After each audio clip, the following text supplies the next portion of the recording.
Hi, this is super 30. അതിലെ 10ാമത്തെ ക്വസ്റ്റ്യനാണ്. ബാക്കി ക്വസ്റ്റ്യൻസ് പ്ലേലിസ്റ്റിൽ കിട്ടും. അപ്പോൾ ഈ ഒരു ക്വസ്റ്റ്യനിലെ കാൽക്കുലേഷൻ വളരെ കൂടുതലാണ്. അപ്പോൾ അത് കുറച്ചെങ്കിലും എളുപ്പമാണെങ്കിൽ ഈ ഒരു കാര്യം നിങ്ങൾ അറിഞ്ഞിരിക്കണം. ഞാൻ മുമ്പ് കാണിച്ചിട്ടുണ്ട്. മുമ്പ് കാണിച്ചപ്പോൾ ഞാൻ ഇവിടെ റൂട്ട് 3 ആണ് എഴുതിയിരുന്നത്. ആക്ച്വലി ഇവിടെ റൂട്ട് 2 ആണ്. അതും കൂടെ ഒന്ന് നോട്ട് ചെയ്യാം. Okay, so shall go for the question. ഇവിടെ ഇങ്ങനത്തെ ഒരു ഇൻക്ലൈൻഡ് പ്ലെയിനിൽ നിന്ന് ഒരു പ്രൊജക്റ്റൈൽ എറിയുന്ന കഥയാണ് പറഞ്ഞിരിക്കുന്നത്. ക്വസ്റ്റ്യൻ വായിച്ചു നോക്കുക.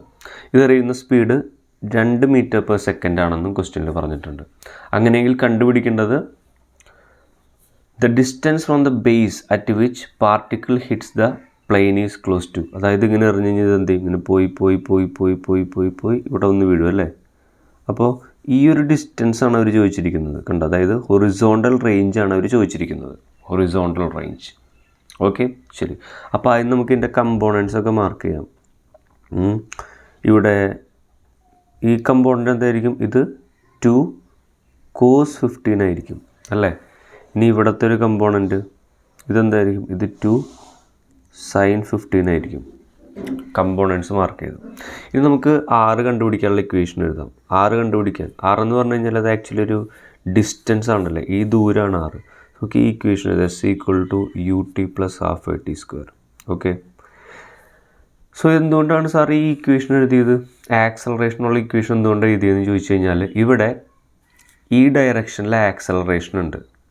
ഓക്കെ, ഇവിടെ ഈ ഡയറക്ഷനിലെ ആക്സലറേഷൻ ഉണ്ട്.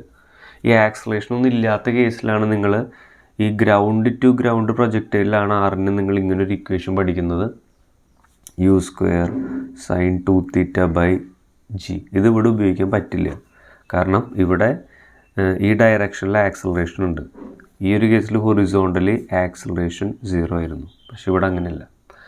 അപ്പോൾ ഇവിടെ നമുക്ക് എന്തൊക്കെ ചെയ്യാമെന്ന് നോക്കാം. ഇവിടെ നമുക്ക് ശ്രദ്ധിച്ചു കഴിഞ്ഞാൽ ഇവിടെ ഹൊറിസോണ്ടൽ വെലോസിറ്റി എത്രയാണ്? u എന്ന് പറയുന്നത് ഹൊറിസോണ്ടൽ വെലോസിറ്റി എന്ന് പറയുന്നത് നമുക്കറിയാം 2 cos 35 അല്ല 15, 2 cos 15 ഇൻറ്റു ഇവിടെ നിന്ന് ഇവിടെ എത്താനായിട്ടുള്ള ടൈം അത് നമുക്ക് കണ്ടുപിടിക്കണം. ടൈം കണ്ടുപിടിക്കാനായിട്ടുള്ളൊരു ഫോർമുല എന്ന് പറയുന്നത് ടൈമിൻ്റെ ഫോർമുല 2 × uy/ay ആണ്. നിങ്ങളിങ്ങനെ പഠിച്ചിട്ടുണ്ടല്ലോ 2u sin θ/g എന്ന് പഠിച്ചിട്ടുണ്ടല്ലേ. ഇവിടെ u sin θ എന്ന് പറഞ്ഞു കഴിഞ്ഞാൽ വെർട്ടിക്കൽ വെലോസിറ്റിയാണ്. അവിടെ വെറുതെ ആക്സലറേഷൻ ഇട്ട് കൊടുത്താൽ മതി. ഇവിടെ നമുക്ക് വെർട്ടിക്കലുള്ള ആക്സലറേഷൻ അല്ലെങ്കിൽ y ഡയറക്ഷനുള്ള ആക്സലറേഷൻ ഇട്ട് കൊടുക്കണം. ഓക്കെ, സോ ഇവിടെ ഇതാണ് നമ്മുടെ y ആക്സ് ആയിട്ട് നമ്മൾ എടുത്തിരിക്കുന്നത്. ഇതാണ് നമ്മുടെ x ആക്സ് ആയിട്ട് നമ്മൾ എടുത്തിരിക്കുന്നത്. ഓക്കെ, അപ്പോൾ ഇവിടെ ടൈം എന്തായിരിക്കും? ടൈം എന്ന് പറഞ്ഞു കഴിഞ്ഞാൽ 2 × u sin 15 ഡിവൈഡഡ് ബൈ ഇവിടെ വെർട്ടിക്കൽ ആക്സലറേഷൻ ഇട്ട് കൊടുക്കണം. അതായത് ഈ ഡയറക്ഷനുള്ള ആക്സലറേഷൻ എങ്ങനെ കണ്ടുപിടിക്കാം ശ്രദ്ധിക്കാം. ഇവിടെ ഞാൻ g മാർക്ക് ചെയ്യാൻ പറഞ്ഞാൽ നിങ്ങൾ എന്ത് ചെയ്യും? ഇതാണ് g എന്ന് മാർക്ക് ചെയ്യും. ശരി, ഇങ്ങനെ ഇതിനെ റിസോൾവ് ചെയ്ത് കഴിഞ്ഞാൽ ഈ ആംഗിൾ എത്രയായിരിക്കും? ഇത് 30 ആണെങ്കിൽ ഇതും എന്തായിരിക്കും? 30 ആയിരിക്കും. അപ്പോൾ ജിയുടെ ഈ കമ്പോണൻറ്റ് g cos 30, അതായത് cos 30 √3/2. So this is 5√3. ഇനി ഇവിടുത്തെ ഈ കമ്പോണൻ്റ് എന്ന് പറയുന്നത് ഇവിടെ ഒരു ആക്സലേഷൻ്റെ കമ്പോണൻ്റ് ഉണ്ട്. ഇവിടെ ആക്സലേഷൻ്റെ കമ്പോണൻ്റ് എന്ന് പറയുന്നത് g sin 30, അതായത് g5 ആയിരിക്കും ഈ കമ്പോണൻ്റ്. ഓക്കെ, അപ്പോൾ ഈ ഇക്വേഷനിൽ നിങ്ങൾ നോക്കിക്കഴിഞ്ഞാൽ t = 2 × u sin 15 divided by ഇവിടെ കണ്ടോ y ആക്സിൻ്റെ ഡയറക്ഷനുള്ള ആക്സലേഷൻ ഏതാ? 5√3. അത് നിങ്ങളവിടെ ഇട്ട് കൊടുക്കണം 5√3.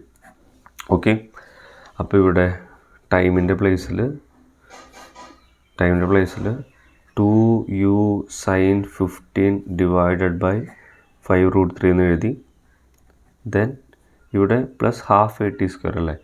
ഇവിടെ ആക്സലറേഷൻ്റെ വാല്യൂ, ഇവിടെ ഒരു ആക്സലറേഷൻ ഉണ്ടെന്ന് പറഞ്ഞു അല്ലേ. ഹൊറിസോണ്ടലി ഒരു ആക്സലറേഷൻ ഉണ്ട്. ആ ആക്സലറേഷനാണ് ഇത്. അത് നമ്മുടെ നോർമലി ഉള്ള ജിയുടെ ഒരു കമ്പോണൻ്റാണ് ഇവിടെ ആക്ട് ചെയ്യുന്നത്, 5 എന്ന് പറയുന്ന കമ്പോണൻറ്റ്. ഓക്കെ, മോഷൻ അങ്ങോട്ടേക്കാണ്, ആക്സലറേഷൻ ഇങ്ങോട്ടേക്കാണ്. അതുകൊണ്ട് നമ്മളത് -5 ആയിട്ട് എടുക്കും. Okay, so this will become -5/2. -5/2 എന്ന് എഴുതി. പിന്നെ എന്തുള്ളത്? പിന്നെ നമുക്കിവിടെ ഈ ടൈമിൻ്റെ സ്ക്വയർ ഉണ്ട്. തൽക്കാലം ഇവിടെ t² എന്ന് എഴുതാൻ അടുത്ത സ്റ്റെപ്പിൽ നമുക്ക് സബ്സ്റ്റിറ്റ്യൂട്ട് ചെയ്യാം. ഇതിൽ കാൽക്കുലേഷൻസ് ആണ് കൂടുതലായിട്ടുള്ളത്. സോ r = ഇവിടെ നിന്ന് എഴുതാം 2 × ഇവിടെ നിങ്ങൾ നോക്കിക്കഴിഞ്ഞാൽ എന്താണ് സാധനം? ഒരു 2 ഉണ്ട് അല്ലേ. പിന്നെ വാല്യൂ സബ്സ്റ്റിറ്റ്യൂട്ട് ചെയ്യാം. അപ്പോൾ 2 ഇൻറ്റു കോസ് 15 ഇൻറ്റു ഇവിടെ 2 ഇൻറ്റു യു സൈൻ തീറ്റ. ഇത് എത്രയാടാ? 2 into u sine theta. 2 into യുവിൻ്റെ വാല്യൂ യു സൈൻ 15 എന്ന് പറയുമ്പോൾ 2 sine 15 divided by 5√3 minus 5/2 into t square എന്ന് പറയുമ്പോൾ ഇതിനൊന്ന് സ്ക്വയർ ചെയ്ത് എഴുതുക. 4നെ സ്ക്വയർ ചെയ്ത് 2നെ സ്ക്വയർ ചെയ്തപ്പോൾ 4 u square sine square 15. Okay, യുവിൻ്റെ വാല്യൂ നമുക്കറിയാം 2 ആണല്ലേ, അപ്പം കൂടെ 2 സ്ക്വയർ എന്ന് എഴുതാം. 2 സ്ക്വയർ 4 ഇൻറ്റു 4 എന്ന് വന്നു. 4 ഇൻറ്റു 4 ഡിവൈഡഡ് ബൈ 5√3നെ സ്ക്വയർ ചെയ്യുമ്പോൾ 5 സ്ക്വയർ ഇൻറ്റു 3 എന്ന് വന്നു. ഓക്കെ, ഫുൾ കാൽക്കുലേഷനാണ്. അത് കാൽക്കുലേറ്റ് ചെയ്ത് ഞങ്ങൾക്ക് ആൻസറായി. ഓക്കെ, കാൽക്കുലേഷൻസ് ആണുള്ളത്, വേറെ പരിപാടികളൊന്നും ഇല്ല. So R is equal to ഇവിടെ നോക്കിക്കഴിഞ്ഞാൽ ഇത് നമ്മൾ നോക്കിക്കഴിഞ്ഞാൽ ഇതെന്താണ് സാധനം? ഇവിടെ നോക്കിയേ, ഇവിടെ ഒരു കോസ് 15 എടുക്കുക, പിന്നെന്ത് ചെയ്യുക 2 സൈൻ 15 എടുക്കുക. 2 സൈൻ തീറ്റ കോസ് തീറ്റ നമുക്ക് എന്ത് ചെയ്യാൻ പറ്റും? സൈൻ 2 തീറ്റ എന്ന് എഴുതിക്കൂടാ. അതായത് സൈൻ 2 ഇൻറ്റു 15 സൈൻ 30. അപ്പോൾ ഈ സാധനത്തിൻ്റെ വാല്യൂ 1/2 ആയിരിക്കും.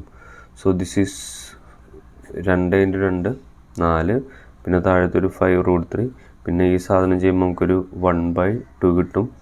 മൈനസ് ഓഫ് നമുക്കിവിടെ സോൾവ് ചെയ്യുമ്പോൾ ഇവിടെ ഒരു 5 ഒരു 5ൽ ക്യാൻസലായി. ബാക്കി എന്തുള്ളത്? ബാക്കിയുള്ളത് ഇവിടെ ഒരു 15 ഉണ്ടല്ലേ, 15 ഉണ്ട്. സോ ദിസ് ഈസ് 4 ഇൻറ്റു ഒരു 16/2 ഉണ്ട്. പിന്നെ ഇവിടെ ഒരു 15 ഉണ്ട്. 15 ഞാൻ താഴത്തേക്ക് ഇവിടേക്ക് എടുക്കാം, ഒരു 15. പിന്നുള്ളത് ഈ സൈൻ സ്ക്വയർ 15ൻ്റെ വാല്യൂ. അപ്പോൾ സൈൻ സ്ക്വയർ 15ൻ്റെ വാല്യൂ ഞാൻ നേരത്തെ കാണിച്ചു തന്നിരുന്നു. സൈൻ 15ൻ്റെ വാല്യൂ എന്ന് പറയുന്നത് √3 - 1 ഡിവൈഡഡ് ബൈ 2√2. അപ്പോൾ അതിൻ്റെ സ്ക്വയർ ഇവിടെ എഴുതണം. അപ്പോൾ √3 - 1 ബൈ 2√2ൻ്റെ സ്ക്വയർ. ശരി, നമ്മളിതിനെ വീണ്ടും സോൾവ് ചെയ്യണം. വീണ്ടും സോൾവ് ചെയ്യുമ്പോൾ ഇവിടെ ഇത് 2 2/5√3 മൈനസ് ഇവിടെ 16/2 8/15 എന്ന് കിട്ടും. പിന്നെ അകത്ത് സോൾവ് ചെയ്യുമ്പോൾ നമുക്ക് എന്താ കിട്ടുക? അകത്ത് സോൾവ് ചെയ്യുമ്പോൾ √3 സ്ക്വയർ ദെൻ ഇത് 4 മൈനസ് √3 എന്ന് കിട്ടും. 4 മൈനസ് √3. ഓക്കെ, താഴത്ത് സ്ക്വയർ ചെയ്യുമ്പോൾ ഇതിനെ സ്ക്വയർ ചെയ്യുമ്പോൾ 8 എന്ന് കിട്ടും. ഓക്കെ, അപ്പോൾ ഈ 8 ക്യാൻസലായി. ബാക്കി നമുക്ക് എന്തുള്ളത്? ബാക്കിയുള്ളത് ഇവിടെ നമുക്ക് √3 മുകളിലും താഴെയും മൾട്ടിപ്ലൈ ചെയ്യുമ്പോൾ 2√3 ഇവിടെ 15 എന്ന് കിട്ടും. മൈനസ് ഓഫ് 4 മൈനസ് √3/15 എന്ന് കിട്ടും. ഓക്കെ, അപ്പോൾ ഇതിനെ നിങ്ങൾ അങ്ങോട്ടും ഇങ്ങോട്ടൊക്കെ മൾട്ടിപ്ലൈ ചെയ്ത് കഴിഞ്ഞാൽ സബ്സ്ട്രാക്ട് ചെയ്ത് കഴിഞ്ഞാൽ നമുക്ക് എന്ത് കിട്ടുക? 4 ഇൻറ്റു √3 - 1 ഡിവൈഡഡ് ബൈ 15 എന്ന് കിട്ടും. അതായത് 4 ഇൻറ്റു √3 - 1 എന്താ? 1.73 ഡിവൈഡഡ് ബൈ 15 എന്ന് കിട്ടും അല്ലേ? ഇത് മൈനസ് ചെയ്യുമ്പോൾ 0.73 അല്ലെങ്കിൽ 0.75 ആയിട്ട് എടുക്കാം. കാൽക്കുലേഷൻ എളുപ്പത്തിന് ഇത് ചെയ്യുമ്പോൾ നമുക്ക് എന്താ കിട്ടുക? ഇത് ചെയ്യുമ്പോൾ നമുക്ക് ഫൈനൽ ആൻസർ 1/5 എന്ന് കിട്ടും. 1/5. ഇത് സെൻറ്റിമീറ്ററിലാണ് കിട്ടുക. ഇവിടെ ഓപ്ഷൻ കിടക്കുന്നത് ഇത് നമുക്ക് മീറ്ററിലാണ് കിട്ടുക. ഓപ്ഷൻ കിടക്കുന്നത് സെൻറ്റിമീറ്ററിലാണ്. സോ 1/5 മീറ്റർ എന്ന് പറഞ്ഞു കഴിഞ്ഞാൽ that will be equal to 20 centimetre.